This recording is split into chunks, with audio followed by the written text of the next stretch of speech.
What's up, Canes fans? Happy Friday. Welcome to the Canes Insight Daily Podcast powered by Anijar and Levine Accident Attorneys.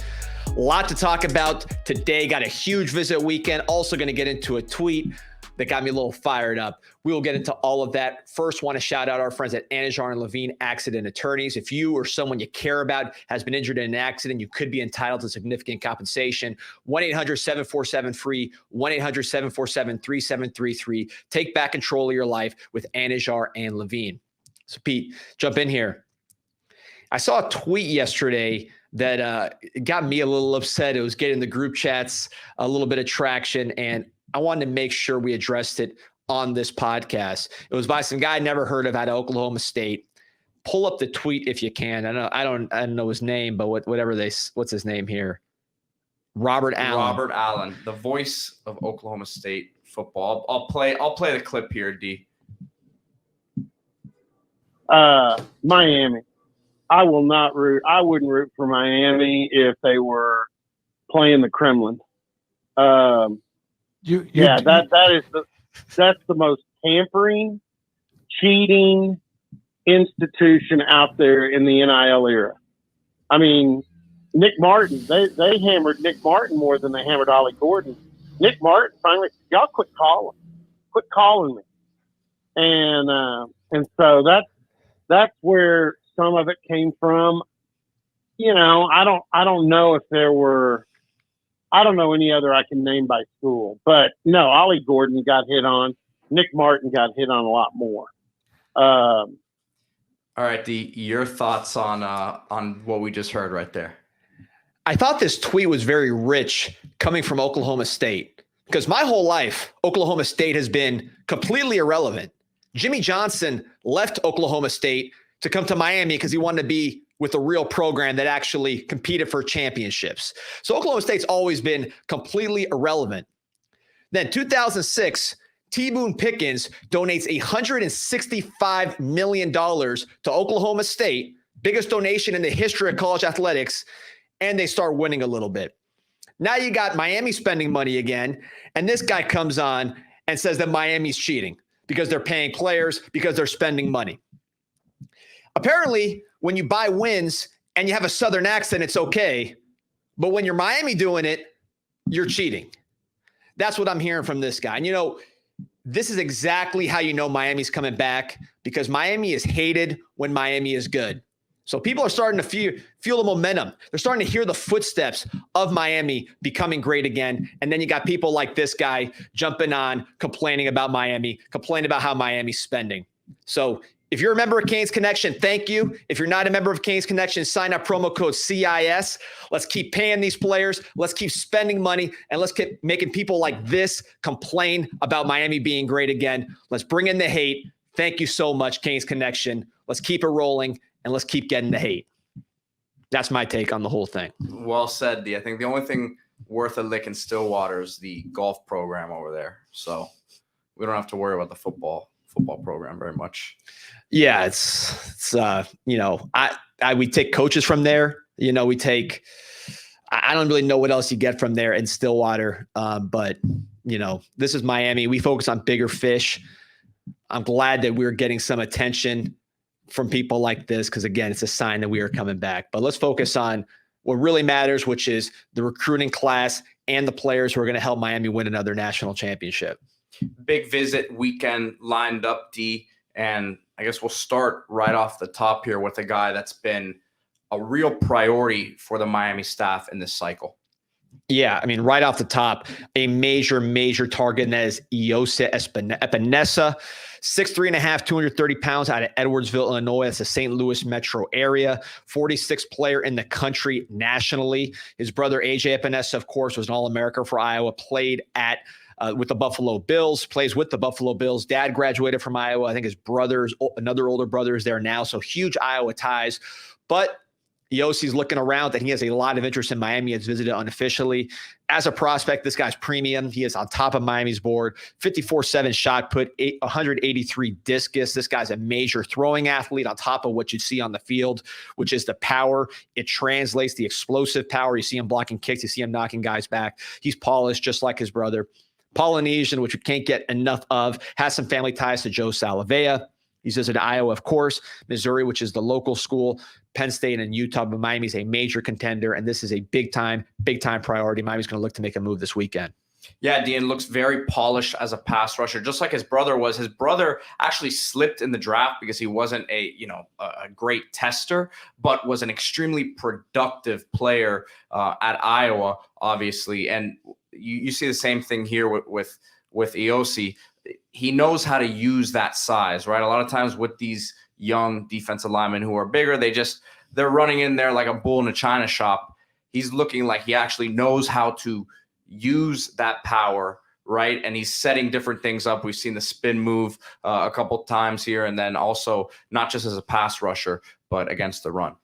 Yeah, again, you've talked about strength and track, and then functional strength. He has it both. And then the technique, defensive ends, you see so many that are just running up the field, being explosive, but not knowing where they're going. This guy's setting guys up.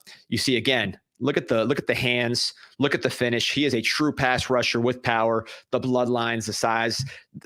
This guy probably has one of the lowest chances of being a bust of anybody in this class. I can't see this guy failing at any rate, and I think he's going to be a very, very, very good player. Agreed, and I see a lot of potential versatility here. Could play in different fronts. Right, D could potentially slide inside. He has the size. It's not a frame where you have to really project that he needs to add a lot of weight to it. He's going to continue, to chisel up and add good weight. But man, he's not far off already. Yeah, I really love this visit weekend. There's so many interesting players whose recruitments are still kind of in limbo. They're not one way or the other. They're up for grabs. This guy's one of them. A lot of Miami interest. Miami would love to land this guy. Just one of several top 100 type players in this class, in this weekend, I should say. As we keep it moving here, next guy up, Hilton Drake Stubbs out of Mandarin, same school that Miami landed Derek Plaz from last year. D, what do you see here in this recruitment as I pull up the huddle tape? Another guy that's kind of up for grabs, I think. 6'2", 195, like you said, Jacksonville Mandarin, 56 player nationally. So again, a high 4-star, just like Epinesa. Played for Raw Miami with Coach Duaso. We had Coach Duaso talking to him up as far as his ball skills being comparable at Camp Kitchens, but much bigger body, right? We compared Amari Willis, another Raw Miami guy who just committed to Miami, to Camp Kitchens. They were closer in size. This guy is that kind of ball hawk, but in a bigger body. And you see it in the stats. 6 picks last year, 3 fumble recoveries, 2.5 sacks, 2 forced fumbles, just extremely productive for a team that really was a winning team in Florida. USC commitment right now, but USC has lost commitment with some of their Southern players. They had Justice Terry, Isaiah Gibson, 2 5-stars from Georgia that recently decommitted. Hilton Stubbs, another highly rated player from the South that went all the way to USC. Is he going to stick? I think the momentum is trending away from the Trojans right now. Miami has a great chance to make a move with this guy who, again, you watch the film. Sometimes these big safeties are more projection based. This guy is a player on a team. I mean, look at the closing speed, the ability to strike. The body type is obvious that he has the range, but sometimes these 6'2", 195 guys, you say they're going to be a linebacker. I don't think anybody's putting this guy a linebacker. He has the number one trait of great safeties, which is they find their way to the football. And it looks like every time he gets his hands on the football, he's trying to score, D, which obviously Canes fans, the best safety to ever do that, Ed Reed. So Canes fans are well aware of that. But I mean, look, he gets tripped up there, but he's trying to go the other way with it. And yes, he looks lanky, he looks rangy, but it's lankiness it's not like he's too skinny, obviously 195. And then he's not stiff either. So really looks like the total package here for what you're looking for in a modern safety. Yeah, you see him here as a Wildcat scoring a touchdown. So the athleticism I love guys. One of my favorite tells is blocking kicks. We talked about it with a lot of these guys, Amari Wallace, Epinesa. But another one of my favorite tells with a prospect, particularly on defense, is when they play Wildcat quarterback.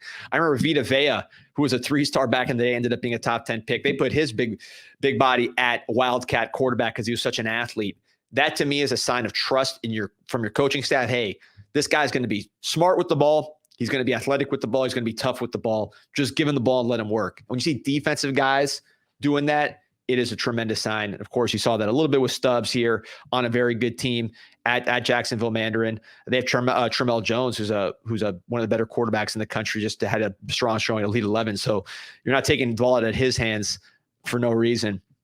Really love what you see from Hilton Stubbs. He is a premier player. He's ranked that way, and really excited to see if Miami can make a move in his recruitment. It's been quiet, but Miami's hung around. He visited Florida officially. Again, USC commit. Can Miami take the momentum back here?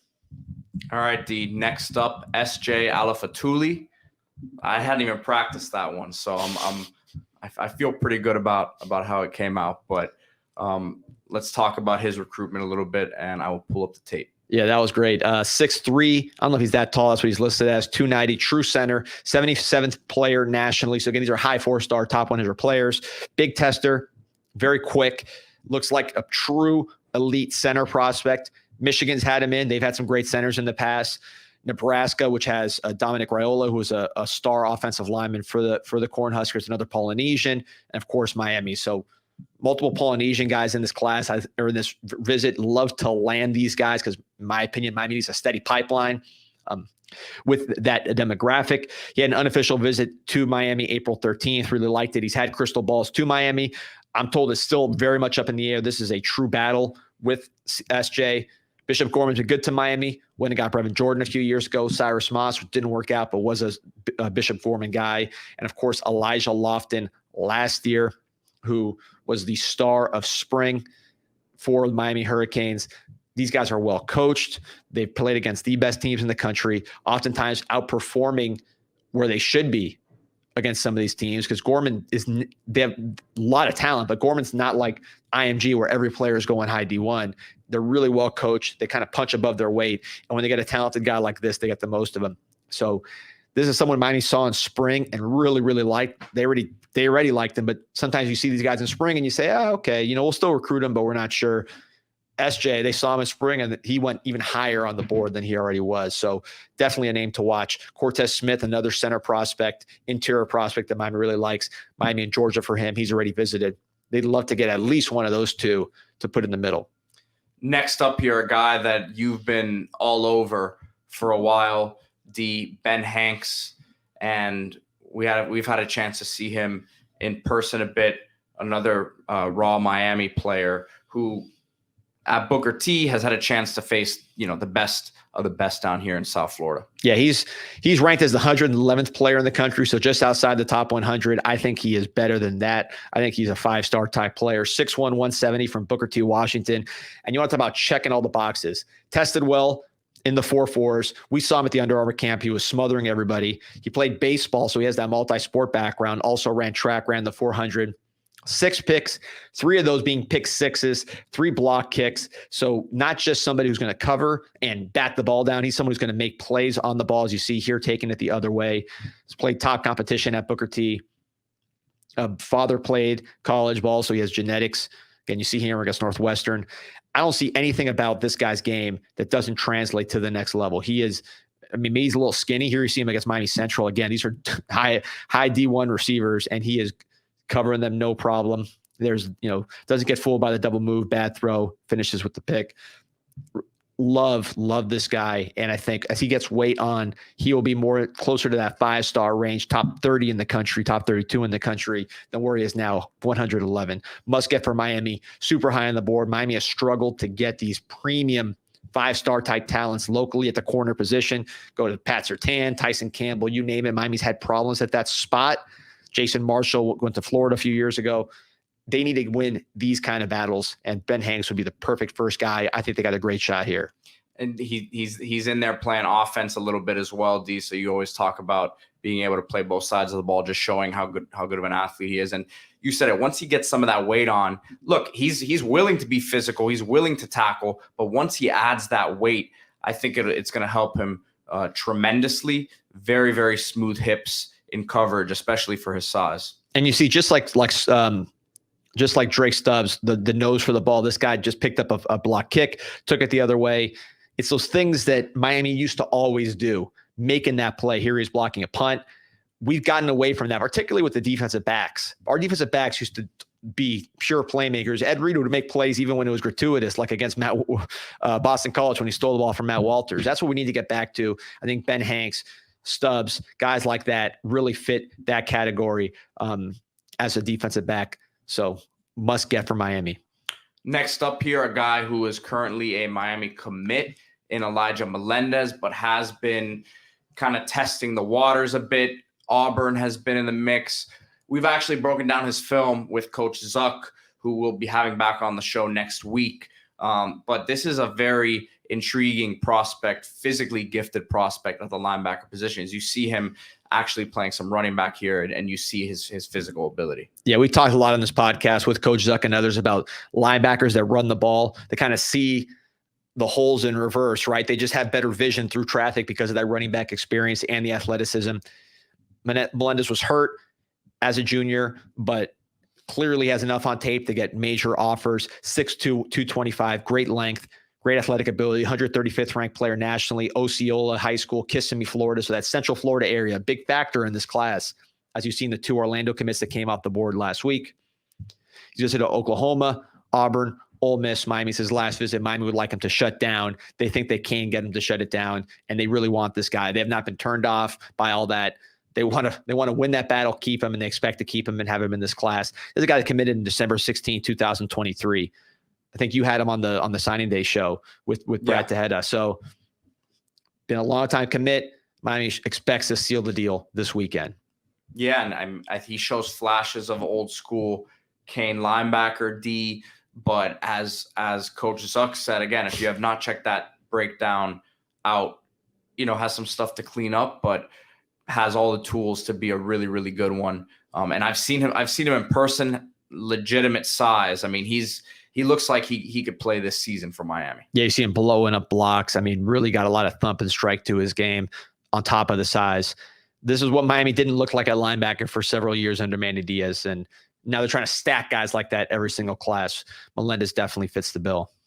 All right. Next up, another local prospect here in Bryce Fitzgerald, of course, from Columbus, which is where Cristobal and Mirabal went, and they've done well recruiting there thus far. Now, this is a guy who plays both sides of the ball as well. We've seen him in person. He tested very well at that Under Armour camp, and legit speed you're talking about here. Yeah, 218th ranked player nationally, another 4-star player, 6'1", say 6'1", in that 175 range. Great basketball player from my alma mater, Belen Jesuit, 11.6 points, 3.9 rebounds, 2.9 assists, 1.5 steals for the state champion Belen Jesuit Wolverines.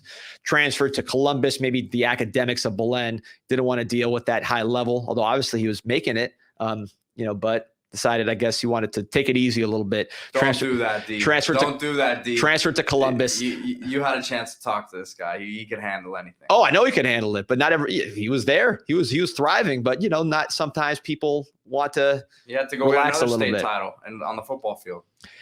Then he did capture a state title at Columbus. 3-phase player, 10 picks on defense, returned 2 for scores. Really a very skilled ball hawk. The question with him is going to be, where does he play? This is someone who he ran 11,600 meters. People think he's slow. This guy's not slow. He tore it up at the Under Armour Combine. You see his film. He is extremely athletic, high jumper as well. So somebody whose athletic abilities is top notch. Wide receiver, safety, corner. He'll fit at one of those. I think probably from a physicality standpoint, corner might fit him better than safety. I think he's more athletic than he is physical, but he does have the ability to play that center field. So just an athlete that you want to get in your building.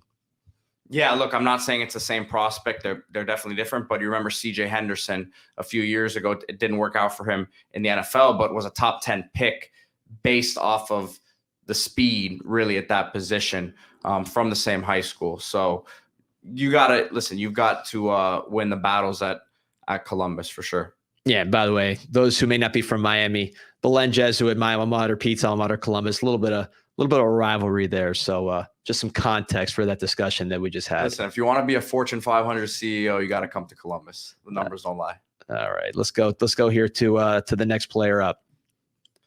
So we have, who do we have next up here? We got Jarquez Carter, another guy that we saw at the Under Armour camp. Well, did he show up that day? I don't think he actually did. He was supposed to.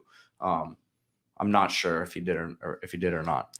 I didn't see him out there, but he didn't show up. He's someone that Miami's had eyes on. 379th player nationally, another 4-star player from the Gainesville area in Newberry, 6'2", 284, true 3 technique. You watch him on film. He's not going to wow you with his size, but he can get upfield in a hurry. He's got that first step. Again, a true 3 technique. He's not someone who's going to be holding up blocks, using length, and just kind of making a mess. He's somebody that's going to be shooting gaps, using his quickness, that stout kind of bowling ball body type to bounce off guys and get in the backfield. He has that first step. He's extremely productive player. You watch his film, he makes a lot of plays. Offers from Florida to Florida, Ohio State, Penn State. UCF has visited all those schools, Miami being his last visit. Interesting note on him, even though he's from that Gainesville area, he is a Broward native. That's where he's originally from. So there's some South Florida ties. A lot of defensive tackles in this group. Miami's brought in Walter Mathis, of course, Elijah Griffin. Big letters right on top of the board from Georgia. Walter Mathis, another Savannah, Georgia product, had a great visit with Miami. Miami has momentum with him, but they're trying to get another defensive tackle to add some athleticism to the room.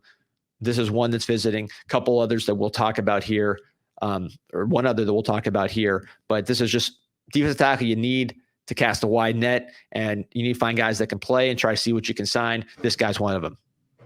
All right, next up, one of the guys that you were alluding to, Herbert Scroggins. This is a guy Miami absolutely loves and has loved for a while. Defensive end, another guy from the Savannah area, just like Walter Mathis and Elijah Griffin, the defensive tackles. 6'2", 235. He's from Benedictine Military School, 406 on the composite. So now we're in that high 3-star range of these prospects. Announcing June 25th, so it's going to be quick. A lot of Auburn buzz with this guy, but I can tell you this is someone Miami likes. When you watch the tape, you see a natural pass rusher, a guy that can bend, a guy that can really get after the quarterback. So he's got a lot of talent. I mean, there you see the power. Miami and Jason Taylor really, really have a high grade on Herbert Scroggins.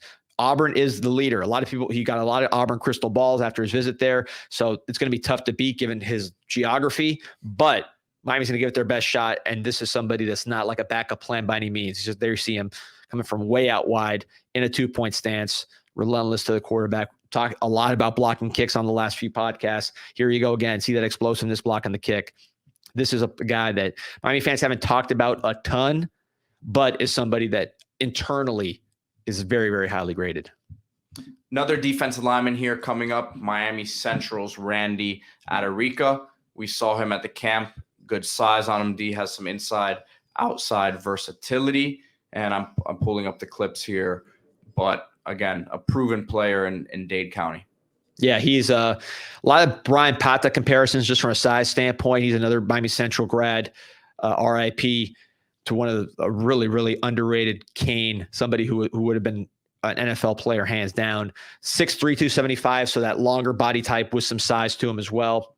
413th ranked in the composite, so another high 3-star player. USC, Penn State, and Miami are the schools. Interesting mix of schools, kind of east, middle, west there.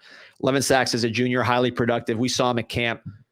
He's not going to be a freak athlete at the position, but he's just kind of checks boxes and is very solid in a lot of attributes. Solid length, solid strength, solid athletic ability, solid motor, good motor, very good motor. Of course, he comes from a big program. Amari Wallace committed yesterday to the Miami Hurricanes. Ezekiel Marsland's a linebacker Miami is after. From that same central defense. Miami's gotten a lot of central defenders lately. Wesley Basaint, Ruben Bain, of course, the freshman of the year. Armando Blunt, the 5-star last year. So a lot of central guys making their way to Miami from that defense. This would be another that Miami is pursuing. Again, we mentioned Jarquez Carter, Randy Adarica, Walter Mathis, the defensive tackle. Myron Charles, another one. Myron Charles visits. So Miami's, they want to land some of these Florida defensive back tackles. And in the case of the Savannah kids, the Georgia defensive tackles, they need to get some guys in the building. There's only so many guys with this kind of athletic ability and size in the country that play defensive tackle at that high level. And you got to get on those guys. You got to cast a wide net and you got to give it your best shot. And then as we wrap it up here, the final name on the list, Tylon Lee. Yeah, this is an underrated player out of Milton, Florida, Pace High School. Played actually with Grant Wise, who's one of the top 2026 offensive linemen in the country, son of Ty Wise. So he's very close to Grant. Ty Wise involved in this recruitment. 6'4", 245, major league body type, 498th on the composite, another high 3-star player. Arkansas, Kansas, UCF, not the biggest schools after him because he is raw, but you see the upside. He plays all over the place. He's very productive. He's got a long highlight reel. You don't see the technique that you see with Epinesa, but you see a 100% SEC type, NFL type body type with the length, with the strength, with the room to grow. He's got a high motor, which you'd like to see. He's playing all over the place, which to me shows you his athletic ability. This is somebody that you bring in. This is why you have a coach, Jason Taylor, who can teach him the finer points, because you can't coach the length. You can't coach the athletic ability. And to me, you really can't coach the motor. You rarely do you see – sometimes you see guys that maybe can take it easy in high school because they're just so dominant. But usually guys that you leave you wanting more from a motor standpoint do the same thing in college and the pros. And guys with high motors keep that consistency. So when you have the uncoachables here, which are, again, the length – he could put weight on, although he's already pretty strong and big. The speed, as you see him running this guy down right here, and the motor, again, that you saw from this exact play here, running down the quarterback way down the field, which you saw repeatedly on this highlight reel, by the way, running plays down. He's a very interesting prospect to watch. Miami's going to monitor him closely, and he's a name that I've heard consistently for the last couple months as someone Miami likes. Another great visit list this weekend, D. And again, if you guys have not checked out the last couple of weeks, we've also done breakdowns on all the visitors, already gotten a couple few commitments from that. And we have all of those reaction pods up already as well. Amari Wallace, as well as a couple offensive linemen this week. Remember to like this video, subscribe to the channel if you aren't doing so already. D, any last thoughts here? No, just excited for this class. Hope we get some of these guys going to Caneswear and caneswear.com to buy Miami gear. Make some commits, go straight to Davie in Broward County. Caneswear, the brick and mortar shop, which is a shrine. It's a cathedral to the Canes. Or if they're not local, maybe the Epinesa family goes to caneswear.com and orders from the vast selection of Canes gear at caneswear.com. But yeah, man, I'm juiced up. Like and subscribe to this podcast. We're going to keep it coming. Go to the CanesInsight.com message boards for free, 6.9 million posts and counting. And we'll make it happen, man. This is a big weekend. Go Canes. Go Canes.